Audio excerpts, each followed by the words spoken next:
One of the things worse than you not being able to afford a particular photography equipment is you getting the gear and it giving you sleepless nights.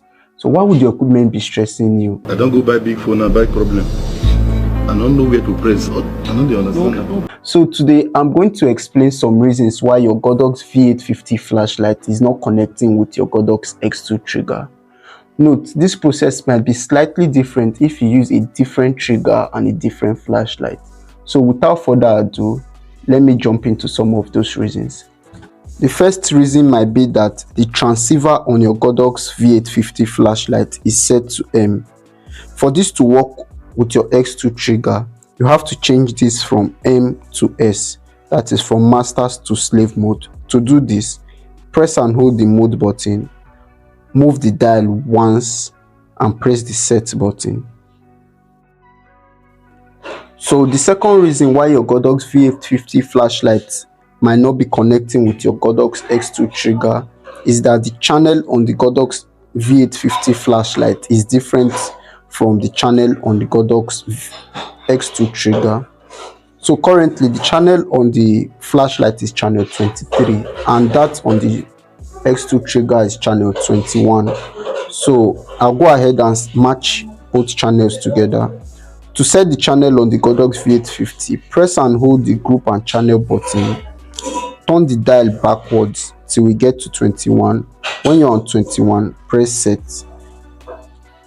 And now the X2 trigger should be able to remotely trigger the Godox V850 flashlight. I'll just go ahead and test it. So if after matching the channel on your flashlight and your trigger, the trigger is still not able to remotely control or fire your flashlight, this might be the reason why that is happening. If you look at the screen of the Godox flashlight currently, you see that the Godox flashlight is off, though it's on, but it's off remotely. So to exit this off mode, the first thing you have to do is locate the group on which the Godox flashlight is set to. So this is set to group A.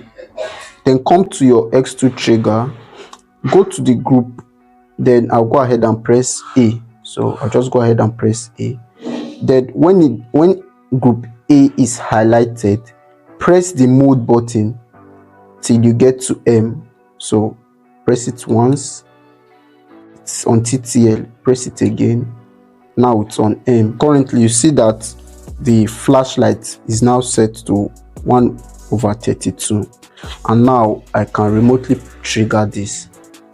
So having gone through all the other processes that I have mentioned before and you are still unable to sync the Godox V850 with the Godox X2 trigger, I'll go ahead and give you the last and final tip.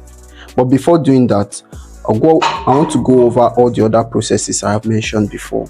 First, make sure that the Godox V850 is set to the slave mode, so it's on S. Then secondly, make sure the channel on the trigger and receiver are the same. So this is on 21 and this is on 21. Then thirdly, make sure the Godox V850 is not remotely turned off. So this is on, it's on 1/32. Then fourthly, the last thing you have to make sure is that the X2 trigger is not set to a particular ID number.